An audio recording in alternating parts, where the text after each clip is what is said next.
Hi guys, this is Bill again. I'm sure you all know me by now, all millions of you, just kidding. So I want to do something a little different. That's my goal, is to do something a little different every time. So I don't just do one type of cooking.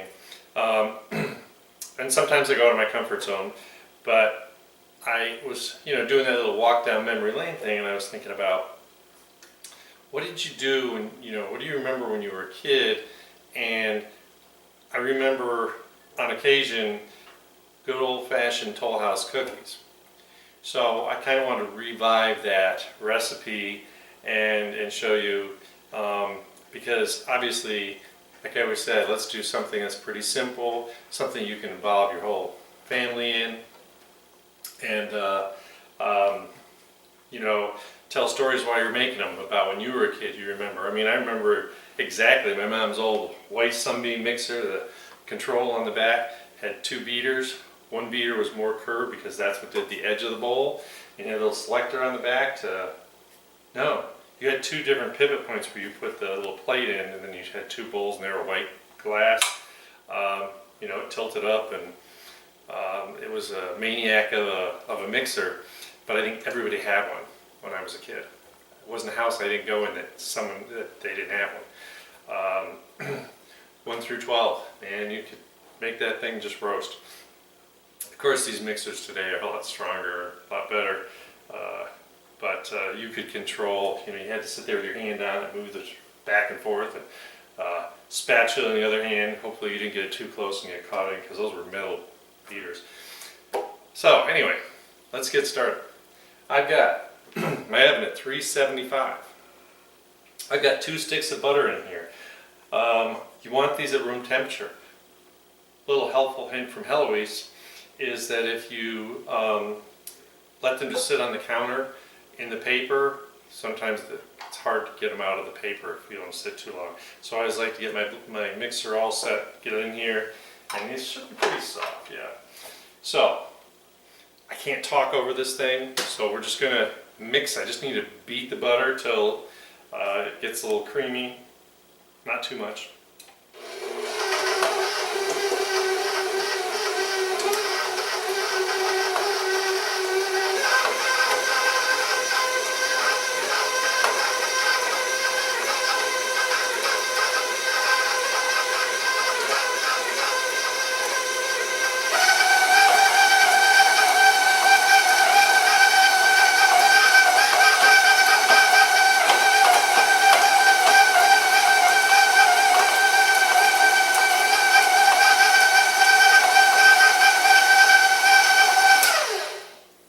I think you need a new muffler for this thing. Man, it's so loud. Okay, so I've got the butter just beat up a little bit. So now what I need is 3/4 cup of brown sugar. You pack it right in there, and 3/4 cup of granulated sugar. So if you've never done that before, you literally take the 3/4 measuring cup, pack it right in there, and then I needed the 3/4 cup of white sugar. So I need to drop this down.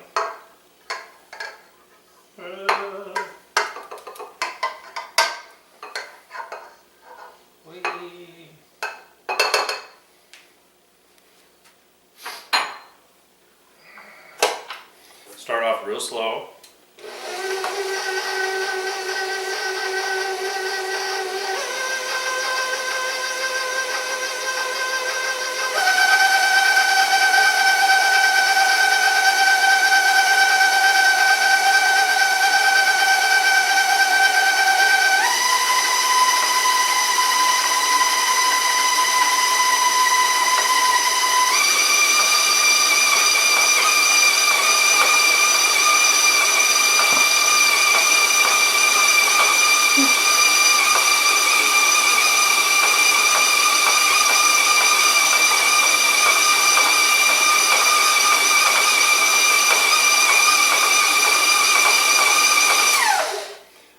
Beautiful. So now I need to add my 1 teaspoon of real vanilla extract. Please don't use imitation. I love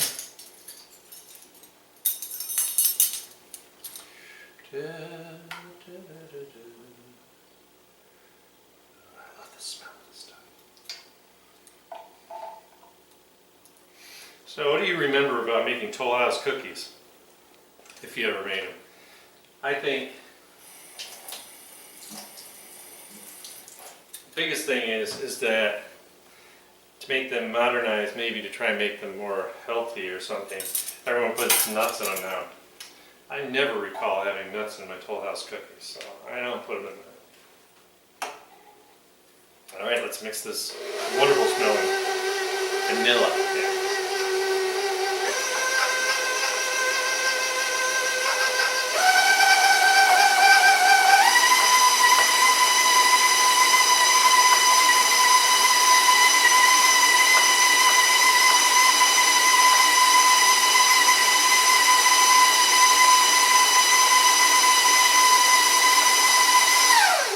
Okay, great job. This looks great.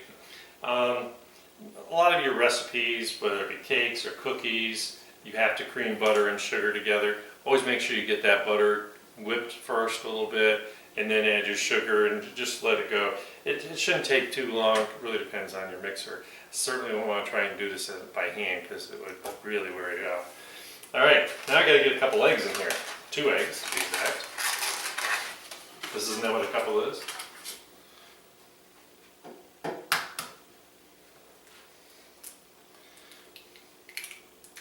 So when you're baking, you always want to keep in mind the consistency of the ingredients. That's huge, important. You can put them in one at a time.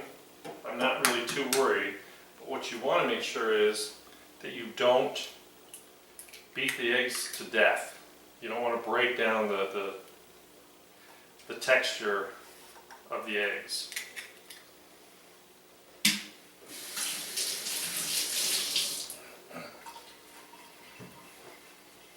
So once again, I'm going to be real careful.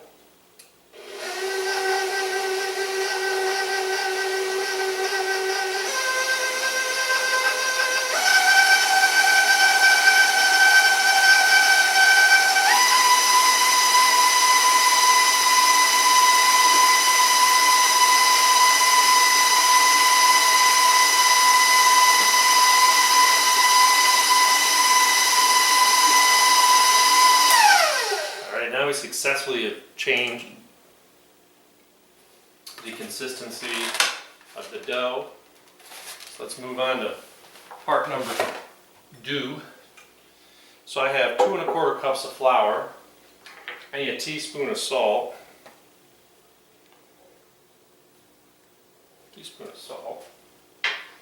And I need a teaspoon of baking soda.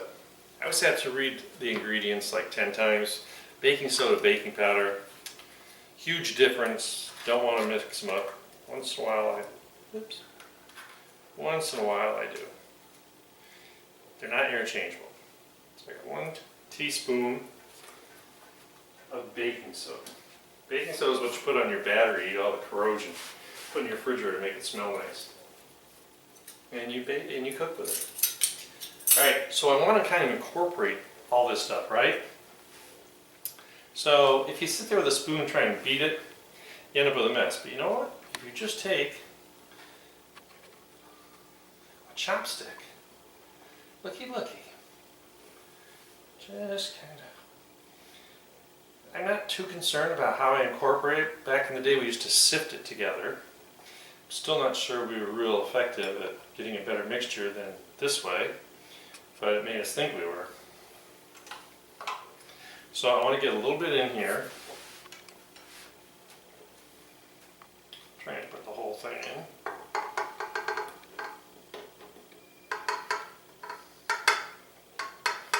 About half.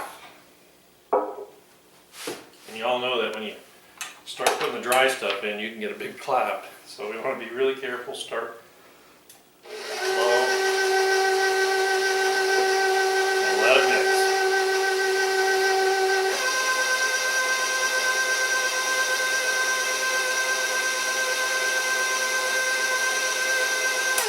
dry stuff's mixed in. Just park the beater somewhere else. Use planetary gear, so it works around. So we've got that pretty well now. On this last step, we have to make sure we scrape the bowl down and get everything in all well incorporated. I'll do that real quick here.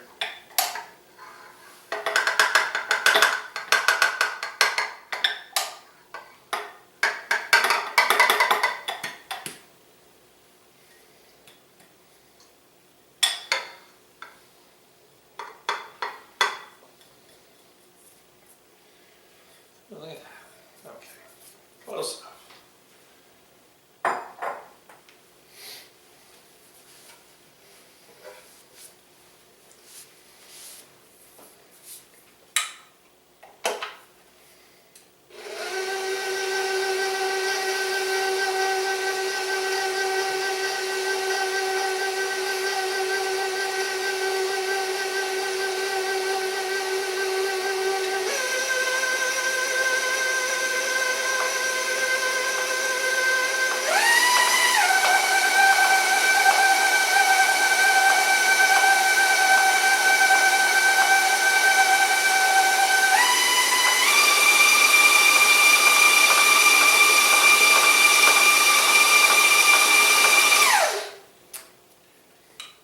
I do this in real time, unless it's something really, really complicated that you have to beat for like ever, just so you really have an understanding of, you know, if it's not perfectly mixed, it's still going to work out. You know, you want to look and make sure. But the biggest thing is that when we take this down in the bowl and we're going to look at it, we're going to see that we're going to scrape the bowl and we're going to scrape the beater and make sure everything's done right. The other thing is, I want these to be chocolate chip cookies. I don't want them to be chocolate mush cookies, so I can't put the chips in here. So let's move on to the next step.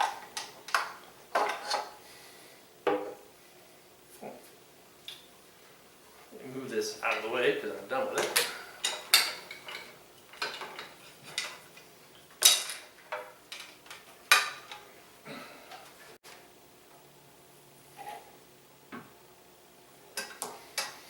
Alright, take my silicone spatula.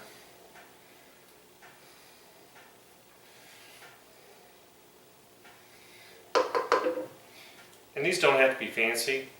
This spatula is probably from when I was very young. I see them now, dollar store has them, whatever, just make sure this is something that I use for a lot of different things, so they are really, really handy.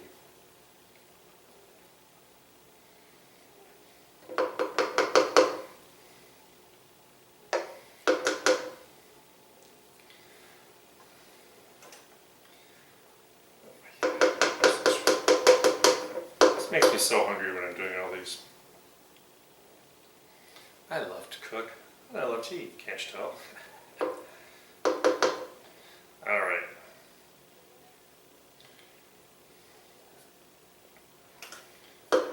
Sure. I want to get as much as I can. Of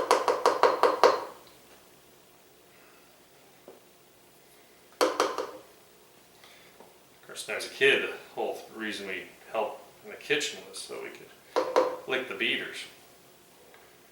I'm sure had many a Duncan Hines cake mix or the icing that I got to enjoy.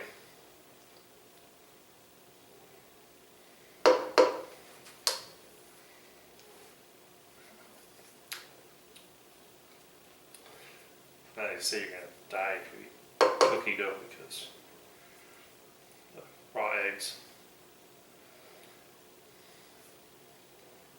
I used to drink a lot of raw eggs.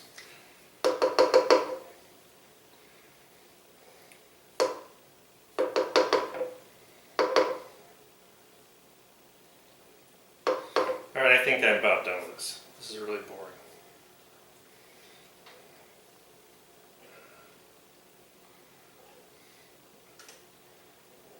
The more dough, the more cookie. Okay.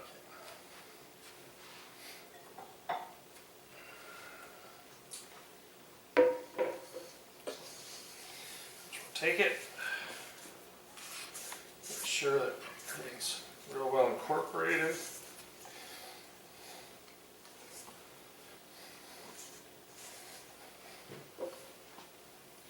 And I'm sure, just like me, if you've made Toll House cookies or any other kind of cookies in your house, other than the slice and bakes, it was pretty common that you make a double batch. They're half the meat before the job was done.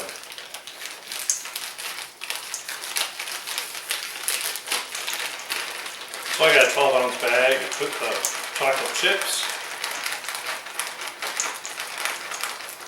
because I want lots of chips.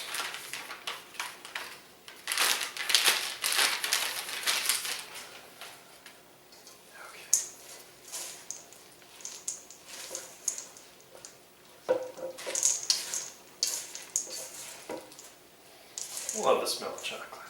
Chocolate, vanilla, it's all worth it. Okay, so got myself a wooden spoon here. I kind of toss this like a salad, looking for places that don't have a whole lot of chips.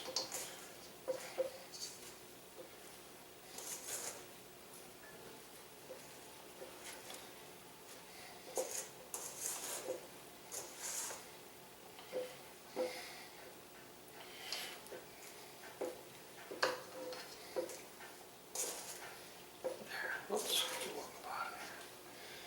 I always found that when you get down to the bottom, there'd be dough that didn't have any chips in it. They'd be kind of the ones, the cookies no one wanted.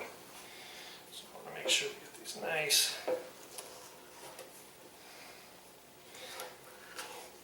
Mixed.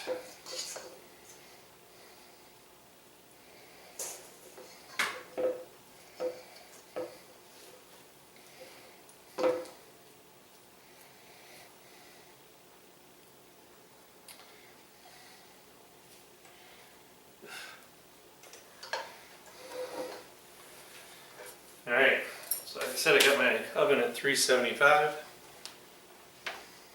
I'm going to take one of my fancy cookie sheets here.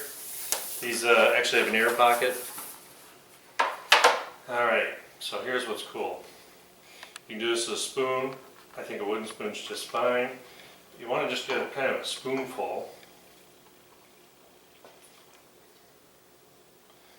And we're just going to make some plops right on here.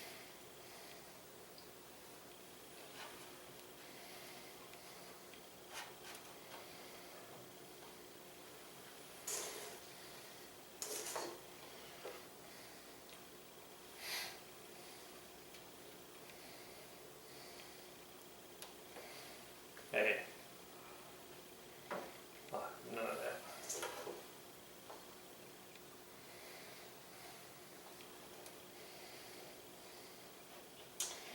So one of my little helpful hints I was going to tell you is that, you know, when you're making like cookies and stuff, and you're opening the door a lot and then waiting for, you know, make your oven to heat up, or you're checking on the cookies or anything you're checking on, do yourself a favor.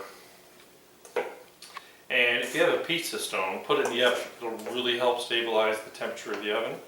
If you don't, go to a home improvement place and get some pavers or something, wash them with a hose, and throw them in the bottom of your oven, bottom rack, and it'll do the same thing. It's going to absorb all that heat.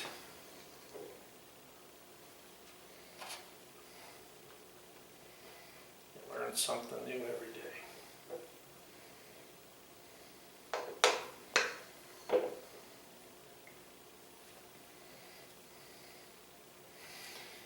I bought a pizza stone. I don't use it very often, but it really does help.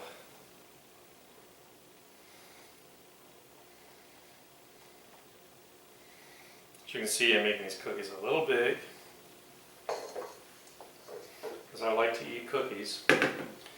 And they don't have to be pretty, because guess what happens? They're going to all melt down. So I'm going to put this first batch in the oven and start my second pan, and we're going to start rotating them. And remember, it's about 9 to 11 minutes. These are pretty good size, so I'm gonna go for the 11. We'll see you right back when I get these out. All right, these are fresh out of the oven. Gotta let it sit for like 2 minutes because otherwise you'll never be able to get them off in one piece. And you're all thinking, why did I make these monsters? Well, I'll tell you my secret. And let these cool real well. Then what I want to do is I want to get some vanilla ice cream. Stick it in the middle, wrap them individually, and throw them in the freezer because these make the best doggone ice cream sandwiches in the world. So I want to keep them large. And they did, they took all that time.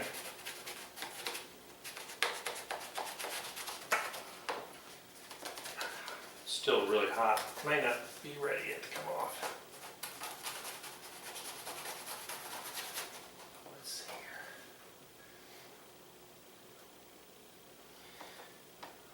here. And don't fret if they run into each other. It's okay. They got Geico.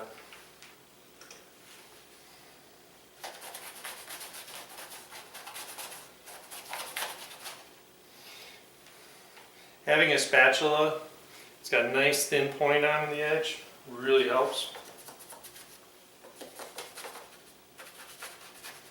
I have a better one,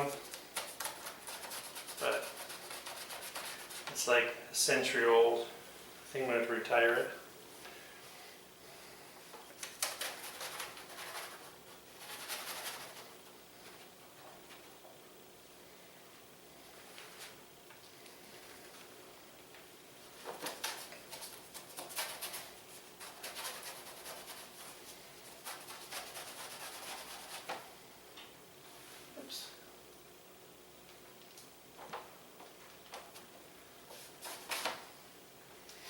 So, I wanted to prove to you that not everything has to be pretty. Yeah, when I worked in the restaurant, we had to space them all properly, and you got to measure out and everything. I've got, measuring scoops for this. I wanted to show you something where you can just have fun. I want to show you this because if you make it too much fussy work, kids aren't going to want to do it. But when you just have fun like this, and if you tell the kids after they put all this hard work into it that you happen to have some vanilla ice cream in the freezer, and you're going to make ice cream sandwiches for dessert tonight, they'll be all happy and screaming. Because I scream, you scream, we all scream for ice cream. So as I always say, do things that are just more fun. Of course, I want you to subscribe. I really appreciate comments and ring the notification bell. And people are subscribing, and I really do appreciate that. I just thought I'd do something more fun. This is kind of a childhood thing. My mom used to let us measure, plop them on there, and they were all sorts of different sizes, and they all ran together, and who cares? Of course, we used cookie sheets that side so we didn't ruin the oven. But just do something that's more fun, and the results are just incredible. And you can create some memories for your kids too, and for yourself if you've never done this. And let me tell you, your significant other would probably like them too, okay? So you don't even have to have kids involved. Just don't give them to the dogs, they have chocolate in them. But anyway, so have fun, do something fun, eat something good, splurge a little, and put a smile on your face, and I will see you next time. Have a good day.